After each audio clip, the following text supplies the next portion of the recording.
Hello, welcome to Do It Yourself channel. Today I will show you where to find the option and how to set up screen flash for our notifications in Samsung Galaxy S22.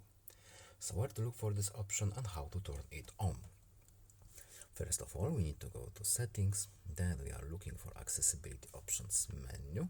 Next, in advanced settings, we have our flash notifications. And in here we have screen flash notification. So what does this option do exactly? Flash the camera light or the screen when you receive notifications or when alarms sound. So when we turn this option on, we can preview this function if you want to. Of course, we can select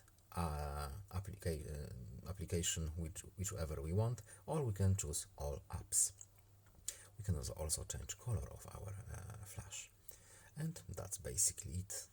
I hope this video was helpful to you. Please leave a like and subscribe. Have a nice day and see you in the next video. Bye.